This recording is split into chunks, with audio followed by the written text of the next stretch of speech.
A recent report could define everything that we need to know about the health of Joel Embiid and his future with the Philadelphia 76ers moving forward. The recent report indicates that Daryl Morey and the Sixers could potentially look to trade down in this NBA draft. Now, there have been some reports, and Daryl Morey has been on the record as well, that says he plans to stick and pick there, but obviously behind the scenes, phone calls, text messages, chatter is going on in discussion that this pick could potentially be moved to move down for a pick, future selections, other assets, role players, win now players, you name it.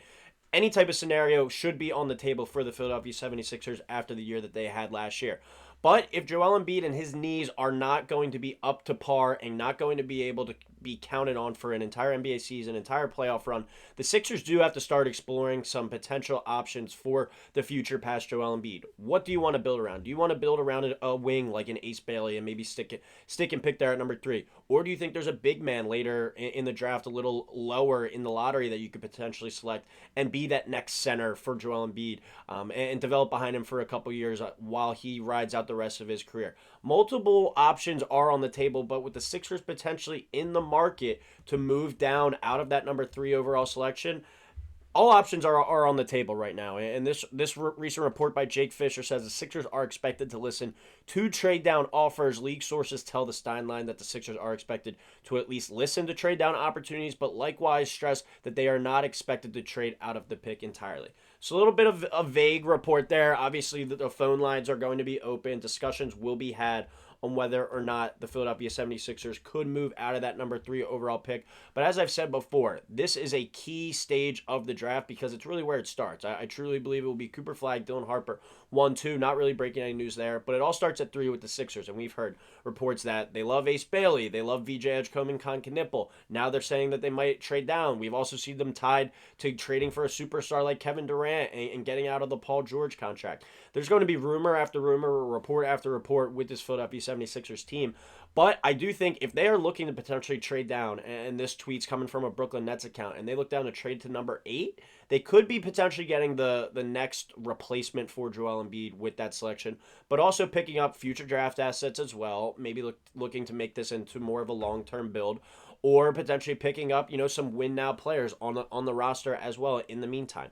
So when you look at this kind of scenario and the potential trade down option, and maybe moving all the way down to number 8 there with the Brooklyn Nets, who, as we know, have plenty of draft ammo after trading Mikal Bridges to the Knicks for those 5 first-round picks, the Sixers could be, looking to potentially finagle their way down here and select at 8 and potentially get the big man of the future while also still picking up some assets along the way, having a win-now type of roster in the meantime, and then also maybe getting their big man of the future in this NBA draft coming up. So wide open options, but this report is one that certainly is an eyebrow riser. As we talked about, there's kind of a top tier of this class. It's Cooper Flag and Dylan Harper at the top. VJ Edgecombe and Ace Bailey are kind of those next guys. And according to Tankathon, I like the labeling here. Here's the rest. And it's a bunch of guys where I think we're going to see a pretty fun and exciting NBA draft. A bunch of guys that are kind of in the mix, all to go between 5 to 15. I think we're going to see, a bunch of guys in this kind of mix, and this big board right here indicates it as well. But a guy like Con Knipple, we've talked about. We've talked about VJ Edgecombe in other videos. He's not in this part. But Trey Johnson, we've talked about.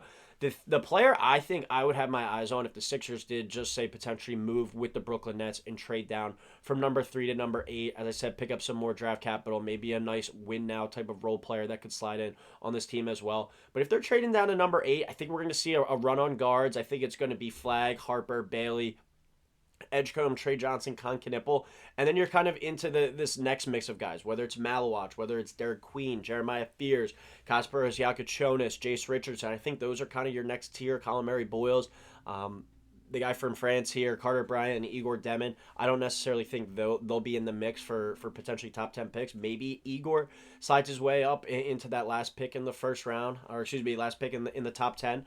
But when you look at the potential options, I think we'll see the run on guards. But I do think if you do move down to number 8 and you don't truly believe in Joel Embiid's health and his knees going forward, Khaman Maluach is a very intriguing player. At worst, he comes in next year and he's your backup center behind Joel Embiid. Say what you want about Adem Bona, but Maluach has a much higher ceiling. You could still develop Adem Bona behind the scenes, and he could be your backup long-term behind Maluach if you find a role for him. But Maluach, I'm not going to compare him to Joel Embiid, as we've seen, apples to apples at least, but we've seen Joel Embiid come into the league as a raw prospect. He goes to Kansas for 1 year, very raw, but a guy that wasn't very familiar with the game of basketball. Only picked it up a few years before he goes to Kansas. You watch some of his beginning of his high school tape, beginning of his high school days. This was a player that couldn't even really catch the ball, couldn't really finish layups around the rim, was very uncoordinated. Maluach just learned basketball, just picked it up. Another guy out of the Sudan just a few years ago, and he comes on to Duke, comes onto the scene this year, and he has a great freshman year, an awesome debut season at Duke, and good enough to propel himself into the lottery and be a no doubt about it lottery pick. But you look at him at 7'2", 250 pounds, a lot of the same measurables as Joel Embiid, a lot of the same kind of intangibles, a growing offensive game, but already an elite shot blocker, very good rim protection, 2.2 blocks per game, and a growing offensive game, whether it's around the basket, in the mid-range. We've seen him in workouts now. The willingness and the ability to shoot threes. The release is a little bit slow now. It's going to have to be sped up. But a guy like Khaman Maluach is certainly going to be on the table if the Sixers do look to move down. Derek Queen, I think, will be in the mix as well. But Maluach has that high ceiling, and you allow him to develop. And who else better to learn from behind than Joel Embiid? To go a little bit more into Maluach and the potential of him being the guy for the Sixers if they do potentially move back in the draft and to number 8, I think it's the best of both worlds scenario for them. They get a guy that can help and play right away as the backup center behind Joel Embiid, and as we know, he probably will be thrown into the starting lineup more than a handful of times when Joel Embiid is out. But he doesn't have the pressure to perform on him right away. For a guy like, if we're going to pick at number 3, and you pick a guy like, just say Khaman, I think, in that spot, he's going to have the pressure to perform right away because the hype and the expectation around him is that he's an NBA ready player, role player right now.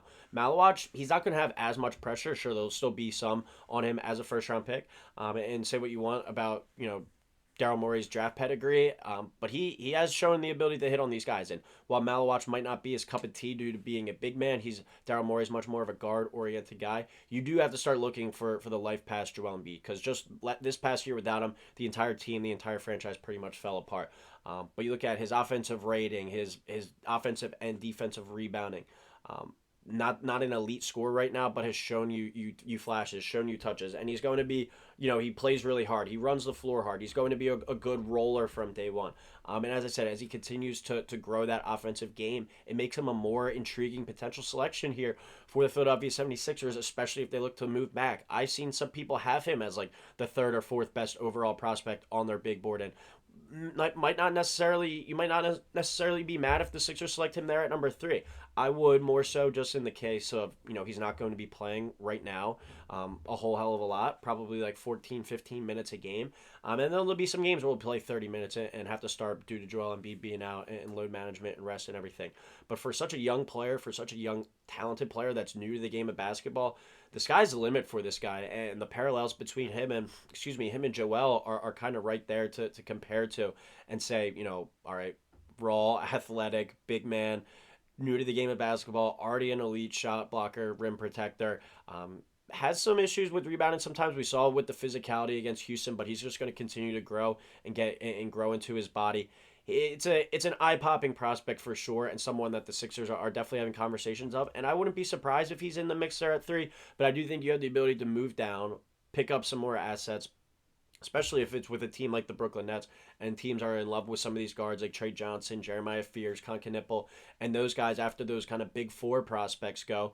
Maluach could be sitting there at number 8 for the Philadelphia 76ers to take. Now, this will probably be more of a calculated risk and knowing like, all right, we know who's going. We know Maluach will be sitting there for us at number 8. Let's make this move. Let's go get some of this draft assets, this draft capital from the Nets, and then you can go look to parlay those into a potential win now type of player as well. So you can do the best of both worlds if you look to move down, and I do think that's why the phone lines are open and the Sixers are going to be listening to some trade offers going forward. But let me know what you guys think in the comments below. Khaman Maluach out of Duke, freshman big man. Thoughts on potentially picking him with the Sixers moving down potentially potentially in the draft. As always, please drop a like, drop a subscribe. I know you guys have been calling in the comments for big men to be selected by the Sixers team. Here, I give you one. Let me know what you think about the selections, and we'll be talking to you next time here on Sixers Digest.